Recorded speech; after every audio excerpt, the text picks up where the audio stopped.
네, 끊겼는데 이어서 하겠습니다. 지금 보시는 사진은 너무나도 유명한 사진이죠. 네, 사이공식 처형이라는 에디 애덤스 AP 통신 기자가 베트남 전쟁 당시에 찍은 사진입니다. 사이공에서 거리에서 남베트남 경찰 장관이 북베트남 베트콩이죠 간부를 즉결 처형하는 장면이에요. 이 사진이 미국에 보도가 되면서 야 정말 저렇게 무자비하게 재판도 없이 즉결 처형을 하냐? 그래가지고 반전 여론이 높았죠. 그래서 결국은 베트남 전쟁을 종전시키는데 이 사진 한 장도 역할을 했다 이렇게 평가를 받고 있습니다. 그런데 알고 봤더니 예, 이게 무고한 시민을 죽인 게 아니었다. 그래서 즉결 처형의 희생자는 남베트남 경찰과 가족, 친척을 34명이나 죽이고 도랑에 내다버린 베트남 암살부대 대장이었다는 사실이 밝혀졌죠.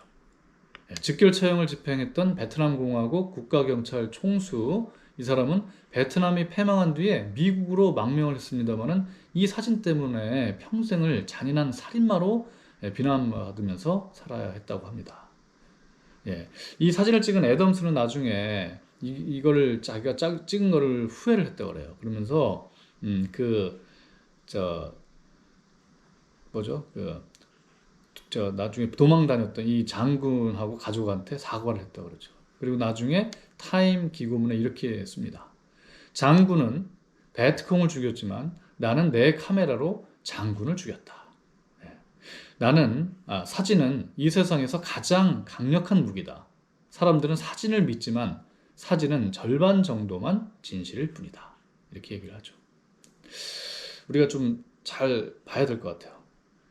자, 최근에 논란이 됐던 사진 하나를 볼까요? 네, 법무차관이 비 오는 날 거리에서 브리핑을 하는데 기자회견을 하는데 그 뒤에 법무부 공무원이 무릎을 꿇은 채로 큰 우산을 바치고 있죠. 이것 때문에 이제 황제 의전이다 이런 논란이 일었습니다. 아니다, 언론의 과잉 취재였다. 언론이 그것 좀 안 나오게 좀 해주세요. 이런 사실이 뭐 비일비재합니다. 사실은 막 소리도 지르고 그래요. 막 비켜 막 반말도 하고 심지어 욕도 나오고 막 이런데 뭐 기자니까 취재 현장에 가면 기자들끼리 또 경쟁이 치열하다 보니까 그다음에 화면에 뭐 이상한 게 나오면 안 된다 이거예요. 이것도 어느 게 진실일까요? 네. 현장에 있었던 사람들은 알 수 있을 겁니다. 정말 절반만의 진실. 와닿는 사진이 아닌가 이렇게 생각이 됩니다. 자, 그러면 이제 기자들의 비공식 취재 방식에 대해서 말씀을 드리겠습니다. 봉숭아 학당이라고 있습니다. 관계자, 특히 이제 좀 고위급 관계자가 되겠죠. 핵심 당국자 방에는 기자들이 몰려듭니다. 그래서 이제 뭐 예를 들면은 육자회담과 관련해서 한반도 평화교섭 본부장 외교부에 그 방에는 뭐 수시로 기자들이 모이는데 4-5명이 있을 때도 있고 10몇 명이 몰려들 때도 있죠. 그래서 이제 궁금증들을 해소하기 위해서 막 물어보고 이걸 이제 뭐 이 얘기 저 얘기 뭐 하다 보니까 봉숭아 학당이다 뭐 이런 별명을 제가 붙였고 당시 뭐 실제로 그런 이름이 붙기도 했습니다. 그리고 이거 말고 소그룹 취재도 있어요.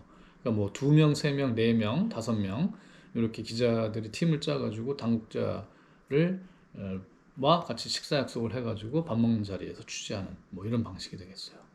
세 번째는 이제 1대1 마을이 아까 얘기했던 것처럼 혼자 개별적으로 어떤 사람을 찾아가거나 전화하거나 뭐 이렇게 해서 취재하는 방식이 되겠습니다. 이게 이제 비공식 취재의 전형적인 방식이 되겠고요. 자, 취재원과의 관계 아까 제가 이제 뭐 공생관계다 뭐 이렇게 얘기를 했었는데 사실은 이제 건강한 긴장 관계가 가장 바람직한 관계겠죠. 친밀한 관계를 맺어둘 필요가 있지만 도를 넘어서는 안 됩니다. 그러면 유착이 될 수가 있어요. 권언유착, 또는 뭐 경언유착, 검언유착 이런 게 될 수가 있겠죠. 주의를 해야 됩니다. 자, 그리고 숨기려는 자와 알아내려는 자 이렇게 또 구별을 할 수가 있겠죠. 뭐 정보를 가지고 있는 사람들은 다 숨기려고 하죠. 기본적으로 이게 밖으로 내세 나가면 안 되는 그런 이제 정보들이 사실 많지 않겠습니까? 그걸 이제 알아내려고 하는 것들이 또 기자의 어떤 생리죠, 생리. 그래서 도망가는 자와 쫓아가는 자처럼 정보를 안 알려주려는 자, 숨기려는 자와 알아내려는 자 이렇게 또 에, 나눌 수가 있겠습니다. 자, 지금부터 이제 여러분들이 좀 포인트를 이제 갖고 좀 주목해야 될 부분입니다. 너무 늦게 나왔는데요. 기자의 취재에 응대하는 법 몇 가지 제가 설명을 드리겠습니다. 전화로 이야기할 때가 있고 이제 만나서 이야기할 때가 있지 않습니까? 표현에 신중해야 됩니다. 표현에. 뭐 전화로 얘기한다고 혹은 뭐 만나서 이렇게 편하게 이야기한다고 공식 이게 무슨 기자회견이나 공식 인터뷰가 아니라 그래서 함부로 욕설이라든지 뭐 어떤 뭐 누구 비하 발언이라든지 이런 걸 하면 안 됩니다. 그게 여러분들이 기자를 만나서 하는 이야기가 언제든 기사화 될 수 있다는 것을 염두에 두고 이야기를 해야 돼요. 그렇지 않으면은 기자들은 속성이 그래요. 아, 이 사람이 이런 얘기를 했네? 이거 기사 되네? 그러면 기사를 쓸 수가 있다는 겁니다. 그래서 표현에 주의를 해라. 장애인 비하 발언, 성소수자 비하 발언, 또 노인 비하 발언 이런 거 절대 금물이다.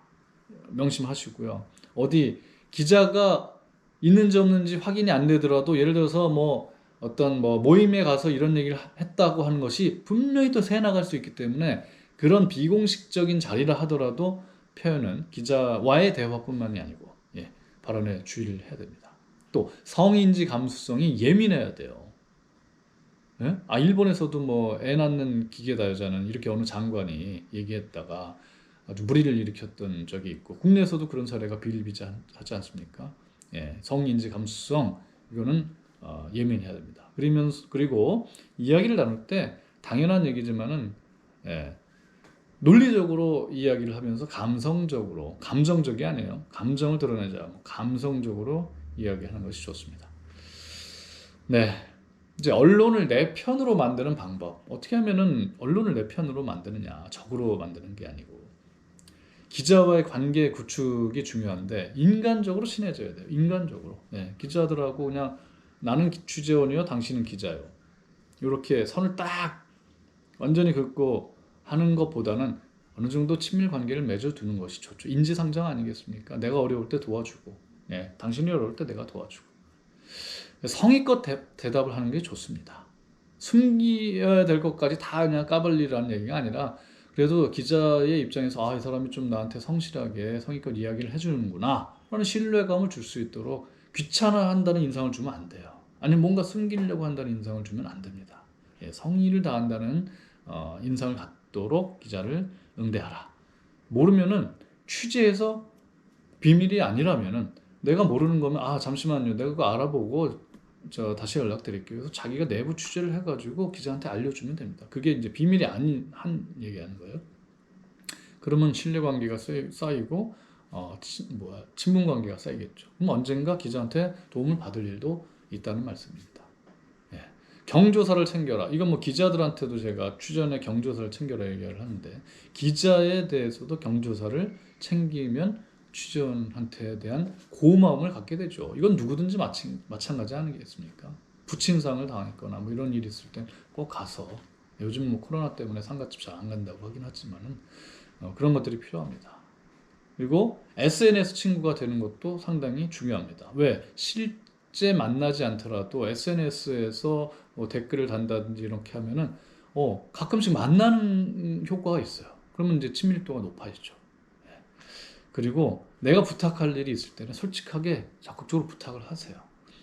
이거 내 홍보 뭐 보도자료 이거 하나 냈는데 이거 좀 꼭 좀 써주세요. 이거 나한테 도움이 되는 거고 내가 다음에 도와줄 일 있을 때 반드시 도와줄 테니까 꼭 좀 부탁합니다. 그러면은 기자들이 그거를 외면하겠습니까? 평소에 이렇게 관리를 잘 해놓으면은 그러면 이제 기사 가치가 다소 떨어지더라도 써줄 수가 있죠. 자, 다음은 이제 보도자료 작성법인데요. 보도자료는 이제 기자의 입장에서 한번 생각을 하면서 쓰는 것이 가장 좋을 것 같아요. 뭐 여러분들이 직접 보도자료를 쓸 일이 있을지 없을지는 제가 모르겠습니다만 혹시 이런 기회가 있다면은 핵심 메시지를 기사체로 써주는 게 가장 좋습니다. 기자들이 편하거든요. 그냥 이것저것 다 넣어가지고 이게 뭐가 이게 핵심이지?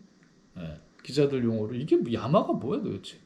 이렇게 하면 이제 짜증 나는 거야. 그러면 또 물어보고 그러면 또 보도자를 내놓고 또 전화가 일일이 다 오고 그러면 얼마나 귀찮습니까? 딱 쓸 때부터 메시지, 이걸 기사체로 써주면은 아주 기자들이 좋아하고 편리하죠.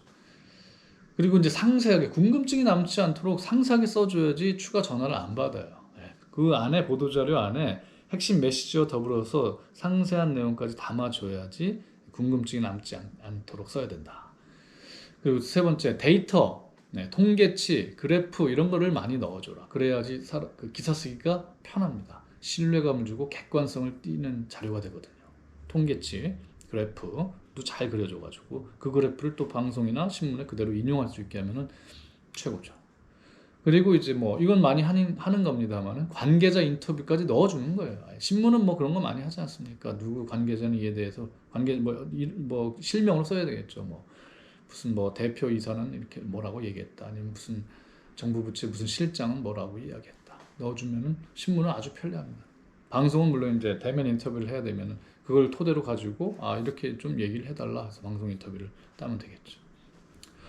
마지막으로 요거는 참 제가 요즘에 많이 느끼는 건데 보도자료 쓸 때 제발 좀 어려운 행정용어 좀 쓰지 마십시오. 두 번째, 영어식 혹은 다른 외래어 남발하지 마십시오. 왜 우리말을 이렇게 오염시킵니까? 왜 이렇게 어려운 말을 행정용어를 씁니까? 쉬운 말로 좀 풀어서 써주십시오. 팬데믹 이런 거 하지 마세요. 그냥 세계적 유행병, 감염병의 세계적 유행 이렇게 쓰면 돼요. 위드 코로나 뭡니까? 위드 코로나와 함께 하면 될 거를. 우리말로 쉽게 써주시고 도복, 피해 이런 거 하지 마세요. 도복, 난 태권도 도복인 줄 알았어요.